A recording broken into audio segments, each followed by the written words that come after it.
Morning everyone, I am PL Narada, Assistant Professor, and today we will discuss about linking devices.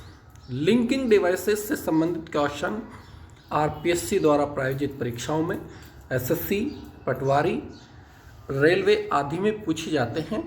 Linking device का मतलब होता है जोड़ने वाली डिवाइस, यानी दो वाक्य जो होते हैं उनको जब हम एक संयुक्त वाक्य या मिश्र वाक्य बनाते हैं तो उनमें कौन सी डिवाइस काम में लेते हैं। तो आइए देखते हैं कि वे कौन कौन सी डिवाइस हैं जिनका प्रयोग किया जाता है। लिंकिंग डिवाइस, यहाँ पे जो शब्द दिया हुआ है लिंकिंग डिवाइस, सबसे पहले हम यहाँ पे जो डिवाइस हैं, जो लिंकिंग डिवाइस है, उनको अलग अलग रूप से परिभाषित करेंगे कि कौन कौन सी लिंकिंग डिवाइस हो सकती है। देखिए, कंट्रास्ट, यानी कंट्रास्ट बताने वाली लिंकिंग डिवाइस कौन कौन सी है, भेद बताने वाली लिंकिंग डिवाइस कौन कौन सी है। कंट्रास्ट का मतलब होता है विभेद, जैसे हाउएवर है, बट है, फिर यट है, वेयरएज है, वाइल है, on the one hand, on the other hand. ये ऐसे वाक्य हैं, ऐसे डिवाइस हैं जिनसे कंट्रास्ट होगा, यानी वाक्य में अगर दो तरह से होगा, विरोधी वाक्य होंगे, कंट्रास्ट से मतलब है विरोधी, अगर विरोधी वाक्य होंगे तो इनमें से कोई सी भी एक डिवाइस जो है काम में ली जाएगी। हाउएवर है, but, yet, whereas, while, on the other hand, ये कंट्रास्ट बताने वाली डिवाइस है। इसी तरह से अगर सेंटेंस में कुछ ऐड करना है, ऐड करने के लिए एडिंग डिवाइस, ऐड मतलब अतिरिक्त, यानी कोई ऐसा वाक्य जिसके बाद फिर और सूचना अगर देनी हो तो उसके लिए एडिंग आइडियाज जो काम में लेंगे, उसके लिए जैसे एंड है, एज वेल है, too, moreover, also, besides, in addition, what is more, not only but also. अगर हमें दो ऐसे सेंटेंस का प्रयोग करना है जिनसे और ज़्यादा सूचना अगर हमें देनी है तो हम एडिंग डिवाइस का प्रयोग करेंगे, जो कि and, as well, too, moreover, also, besides, in addition, what is more, not only but also, इस तरह से होती है। इसके बाद और देखिए कंसेशन। कंसेशन का मतलब होता है के बावजूद। अगर आपको वाक्य में इस तरह की सूचना देनी है, जैसे कोई पहले से ही हमारे पास मौजूद है, उसके अलावा फिर और कुछ कंसेशन करनी है के बावजूद, जैसे मेरे पास पैसे थे उसके बावजूद मैं मकान नहीं खरीद पाया, तो अगर ऐसा सेंटेंस आपको बनाना है तो उसके लिए लिंकिंग डिवाइस आपको कौन सी काम में लेनी है। इवन दो, के बावजूद, डेस्पाइट, के बावजूद, but for, apart from, all दो एंड दो, ये ऐसी डिवाइस है जो कंसेशन के लिए काम में ली जाती है, यानी के बावजूद अगर ऐसा अर्थ वाक्य से निकलता है तो वहाँ पर हम इन डिवाइस का प्रयोग करते हैं। इसी तरह से अगर आपको पर्पस बताना है, पर्पस मतलब उद्देश्य, अगर दो सेंटेंस के माध्यम से आप किसी पर्पस को बता रहे हैं तो उसके लिए आपको ये डिवाइस काम में लेनी पड़ेगी। वो कौन कौन सी डिवाइस है, जैसे to, show that, show as to, in order to, ये ऐसी डिवाइस हैं जिनका प्रयोग आप उद्देश्य को बताने के लिए करेंगे, पर्पस को बताने के लिए इनका प्रयोग करना है। इसके बाद ओपिनियन। ओपिनियन वाली डिवाइस कौन सी है। ओपिनियन का मतलब होता है राय। अगर आप राय दे रहे हैं, दो सेंटेंस में अगर राय प्रकट हो रही है तो उसके लिए आपको ओपिनियन डिवाइस का प्रयोग करना पड़ेगा। और ओपिनियन डिवाइस कौन कौन सी है, जैसे in my opinion, as far as I am concerned, to my mind, it seems to me that, ये ओपिनियन डिवाइस है, यानी इन डिवाइस के माध्यम से ओपिनियन, राय प्रकट की जाती है। फिर इसी तरह से एक्सप्लेनिंग, अगर दो सेंटेंस में आपको कुछ और ज़्यादा एक्सप्लेन करना है, एक्सप्लेनिंग मतलब और ज़्यादा व्याख्या करनी है, तो आप एक्सप्लेनिंग डिवाइस काम में लेंगे। और एक्सप्लेनिंग डिवाइस कौन कौन सी है यहाँ पे देखिए, एज क्योंकि, सिंस चूंकि, ये एक्सप्लेनिंग डिवाइस है। इन सो फार एज, बिकॉज और द रीजन वाई, ये एक्सप्लेनिंग डिवाइस है, इनका प्रयोग हम कर सकते हैं। इसके अलावा कुछ और डिवाइस हमारे पास है, जैसे कंडीशन बताने वाली डिवाइस। कंडीशन, किसी सेंटेंस में अगर आपको कंडीशन बतानी है तो कंडीशन बताने के लिए as long as, unless, if, provided, that, whether, इन डिवाइस का प्रयोग आप करेंगे। कंडीशन बताने के लिए इन डिवाइस का प्रयोग किया जाता है। फिर इसी तरह से अगर आपको चॉइस बतानी है, चॉइस जैसे दो चीज़ों में से एक चीज़ आपको चुननी है, तो उसके लिए आप और का प्रयोग कर सकते हैं, वॉट एवर का प्रयोग कर सकते हैं, हु एवर का प्रयोग कर सकते हैं, नाइदर, नॉर, आइदर और इनका प्रयोग कर सकते हैं। यानी वाक्य में अगर आपको दो में से एक चुनना है, चॉइस का मतलब है दो में से अगर एक चुनना है, तो आपको और, what ever, who ever, neither, nor, either और इनमें से एक का प्रयोग करना पड़ेगा। तो साथियों, अभी तक तो हमने देखा कि जो डिवाइस होती है वो किस तरह की होती है, यानी डिवाइस को हमने किस तरह से अलग अलग भागों में बांट दिया है। अब हम यहाँ पे देखेंगे some rules of conjunction. Conjunction यानी जोड़ते समय हमें कुछ रूल फॉलो करने पड़ते हैं, और वो रूल कौन कौन से हैं यहाँ पर देखिए। हम एक एक करके रूल पढ़ते हैं, इन्हीं रूल के आधार पे आपको सेंटेंस बनाने पड़ते हैं, इन्हीं रूल को फॉलो करना पड़ता है ताकि आप जो है अच्छे से प्रतियोगी परीक्षाओं को में जो क्वेश्चन आएंगे उनको सॉल्व कर सके। सबसे पहला रूल देखिए, रूल नंबर 1 हमारा क्या कहता है, आइदर और का प्रयोग दो में से कोई एक के लिए होता है। आइदर के बाद और का प्रयोग होता है, नोर का नहीं।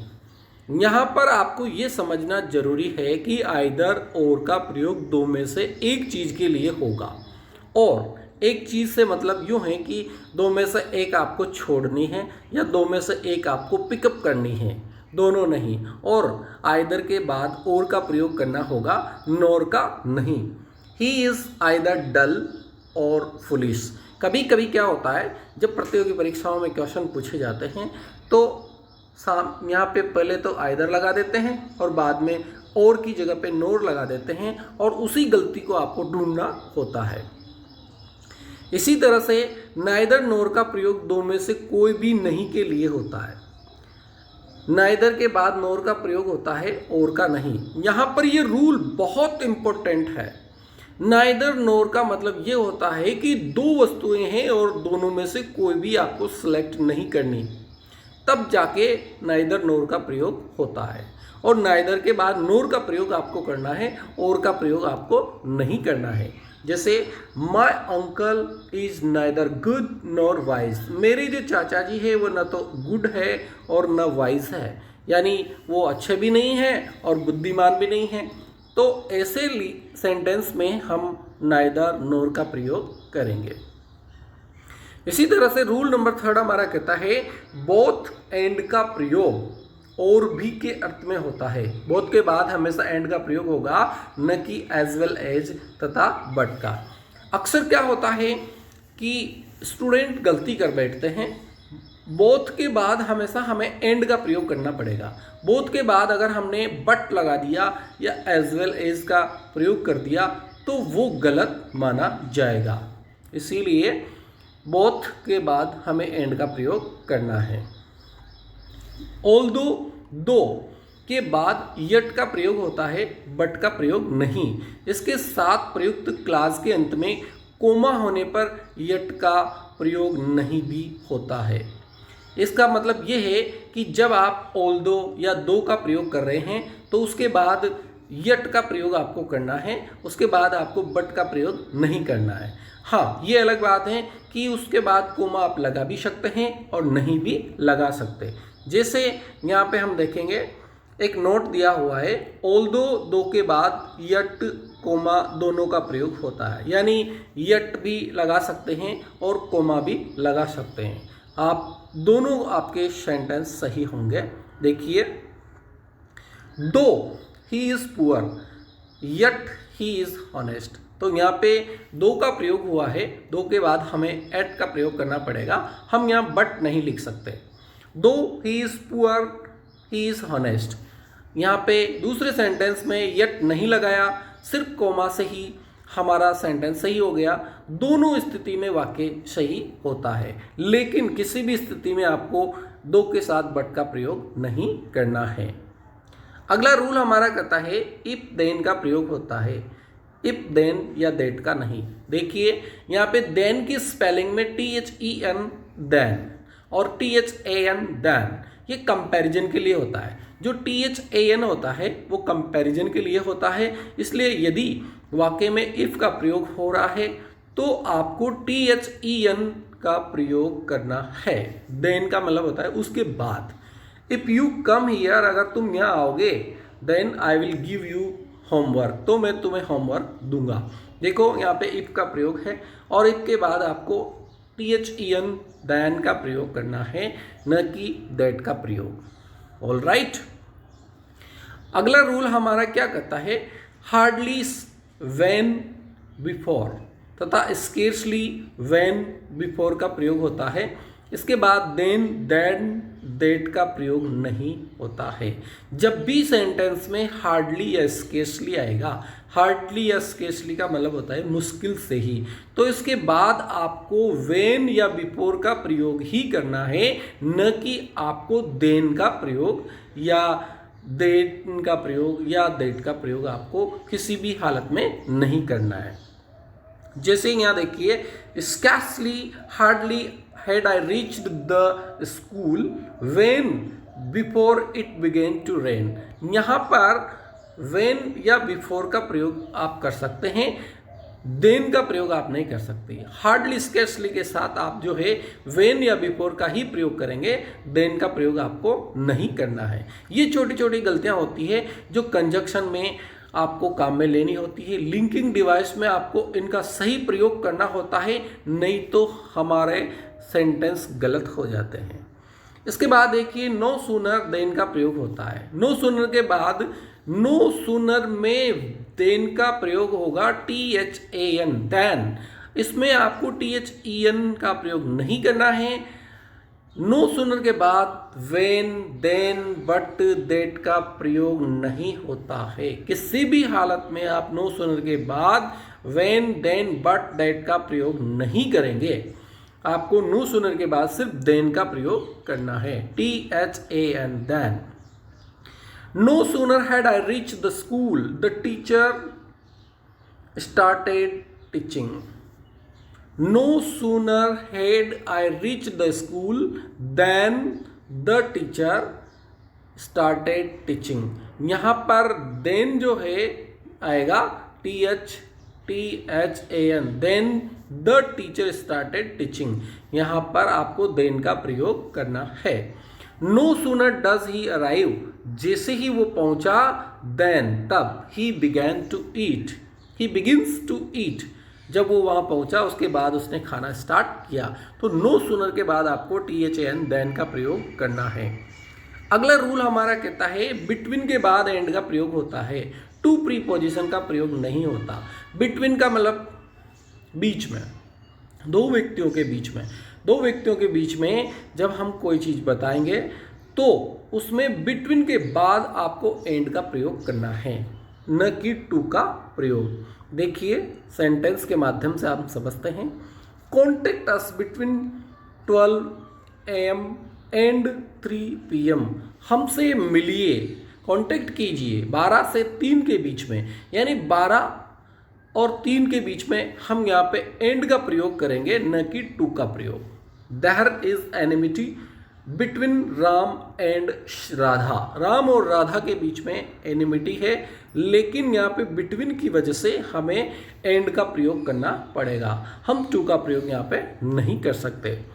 नॉट, नो नेवर के बाद और का प्रयोग होता है, नॉट हो या नेवर हो, उनके बाद और का प्रयोग होगा, न कि नॉर, नॉट और नेवर।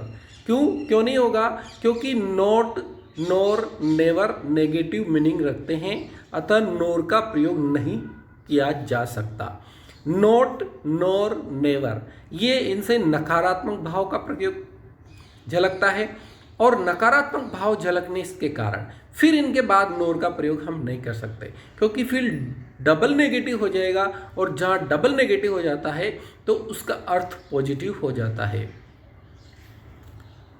देखिए उदाहरण के माध्यम से, he did not eat food और ड्रिंक मिल्क, ना तो उसने खाना खाया और ना उसने पानी पिया। अब यहाँ पे डिड नॉट के बाद आपको और का प्रयोग करना है, यहाँ पे आपको नोर का प्रयोग नहीं करना है। ये लिंकिंग डिवाइस है। यदि द रीजन का प्रयोग सेंटेंस में हो तो इसके बाद दैट का प्रयोग होता है, due to, because, because of तथा ऑन अकाउंट का प्रयोग नहीं होता है। ये बहुत इंपॉर्टेंट रूल है। यदि सेंटेंस में कोई रीजन दे रखा हो, द रीजन दे रखा हो, तो उसके बाद दैट का प्रयोग हमें करना पड़ेगा। ड्यू टू, बिकॉज आदि का प्रयोग हम नहीं कर सकते। अगर हम प्रयोग करते हैं तो गलत है। दिस इज द रीजन, यहाँ पे है the reason, this is the reason, ये वही कारण है दैट कि he is not coming to the dinner, वो डिनर पर नहीं आ रहा है। द रीजन के बाद आप ड्यू टू का प्रयोग नहीं कर सकते, बिकॉज का प्रयोग नहीं कर सकते, और बिकॉज ऑफ या ऑन अकाउंट का प्रयोग नहीं कर सकते। द रीजन के बाद सिर्फ आपको दैट का प्रयोग करना होता है। अब देखिए यहाँ पे कुछ नाउन्स है और कुछ एडजेक्टिव्स है। निम्नलिखित नाउन्स और एडजेक्टिव्स के बाद दैट का प्रयोग होता है। ये जो यहाँ पे कुछ नाउन्स दे रखे हैं, इनके बाद दैट का प्रयोग आपको करना है और दूसरा प्रयोग आपको नहीं करना है। कौन कौन से नाउन्स है? जैसे विश है, विश मतलब इच्छा करना, एडवाइस है, अंडरस्टैंडिंग है, एग्रीमेंट है, आर्ग्यूमेंट है। आर्ग्यूमेंट का मतलब होता है तर्क वितर्क करना। सर्टेन है निश्चित, belief, claim, threat, thought, statement, sense, saying, rule, compulsion, decision, dream, report, expectation मतलब उम्मीद, प्रॉमिस, होप और फीलिंग। ये यहाँ पे कुछ नाउन हैं, इनके बाद आपको दैट का प्रयोग करना है। इसी तरह से कुछ एडजेक्टिव है, जैसे कि प्लीज्ड खुश होना, वरीड चिंतित होना, पॉसिबल संभावना, angry anxious, aware clear, probable, confident मतलब आश्वस्त होना, कॉन्शियस सजग होना, happy important, lucky, natural, obvious, true, certain, convinced. इन एडजेक्टिव के बाद आपको दैट का प्रयोग करना होता है।